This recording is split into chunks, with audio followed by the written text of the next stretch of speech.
A great tool for smoothing your infield is the Coco Mop. Take a look at the before and after effect in the picture. Because they glide over the soil, they're best suited for infields with a layer of top dressing. The Coco Mop is perfect for tighter spaces, like the baselines and along turf edges.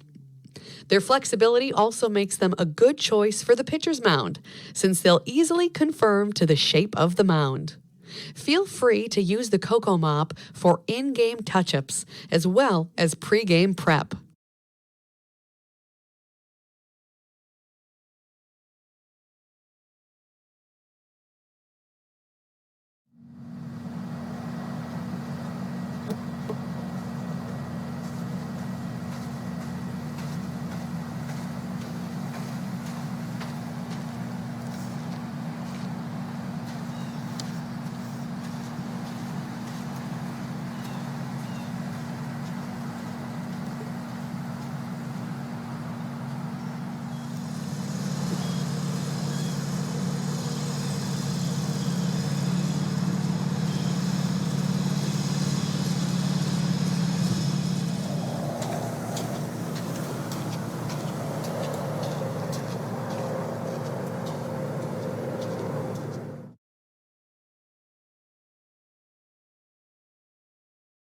This tool looks simple, but it has many uses that make the groundskeeper's job easier.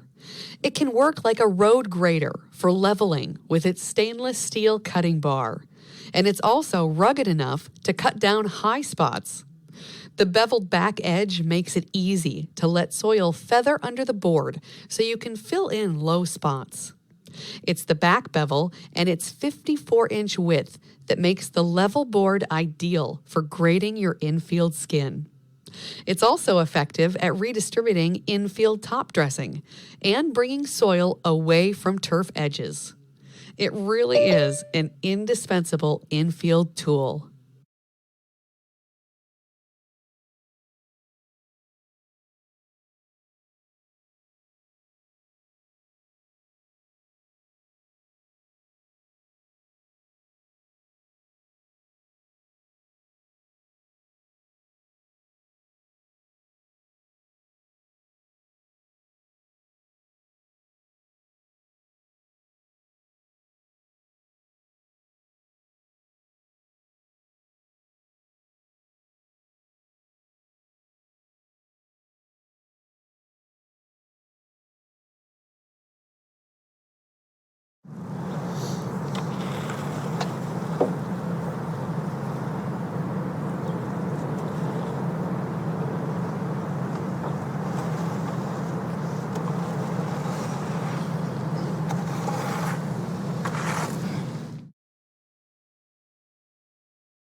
Unnecessary evil?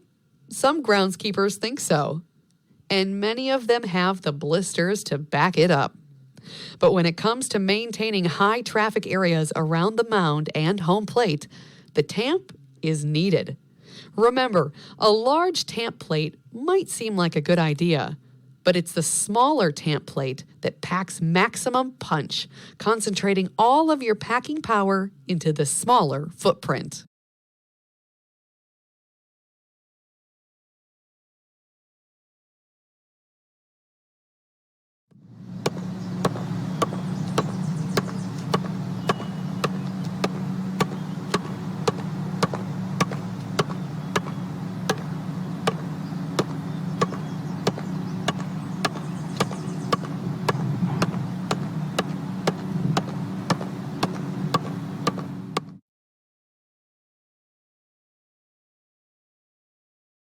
The best way to make sure your bases are properly seated is to use the base scoop or dig out tool.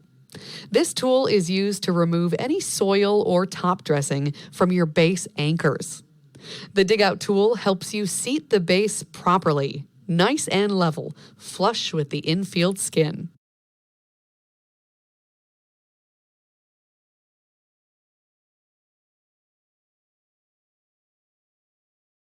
All right, so I'm pulling my base plug here. I'm gonna use my base scoop or my dig out tool to make sure that's nice and clean.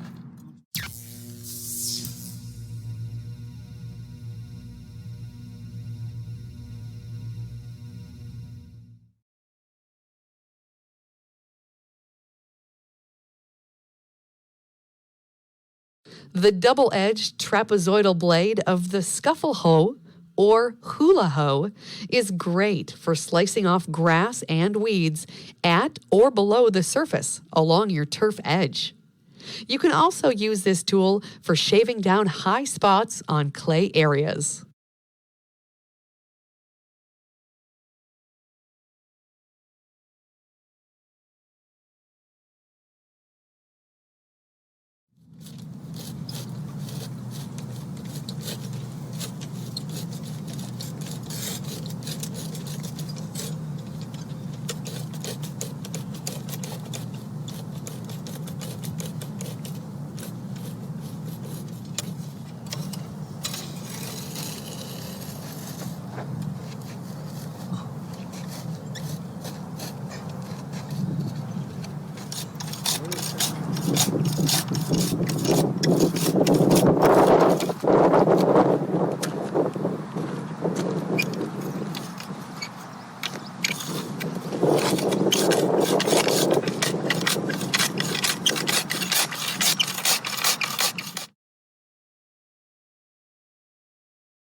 Another great edging tool is the sawed knife, sometimes referred to as the half-moon edger. If you need to remove a little extra soil, the sod lifter is a great choice. The angled handle lets you get the blade between the thatch layer of the root system and the topsoil beneath it.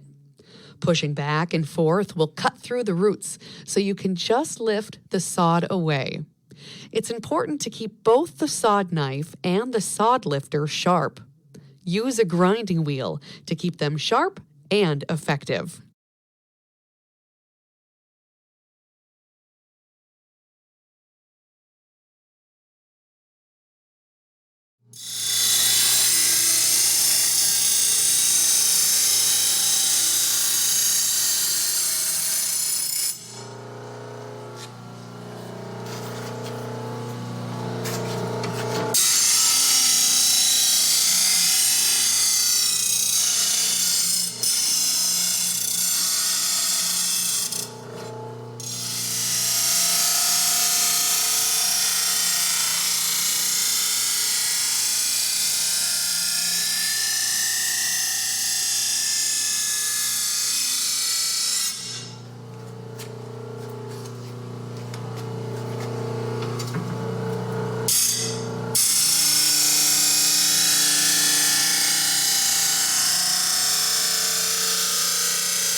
When you need to reseed areas of your field, you want to make sure you have good seed-to-soil contact.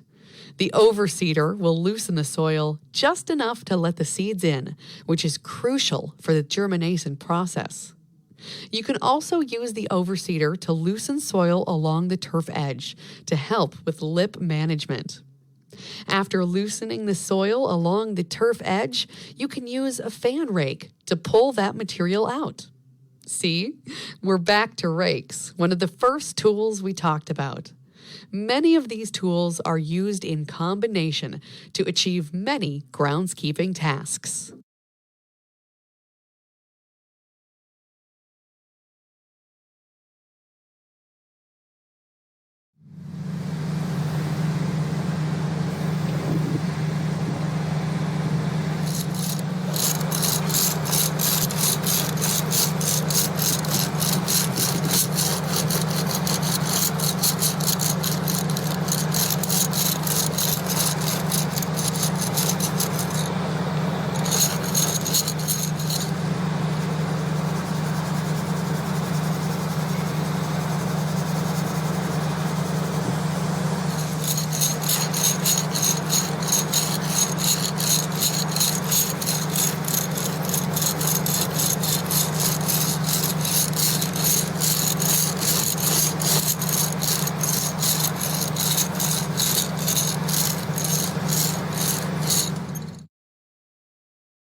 That'll do it for the most common hand tools you will routinely use around the field.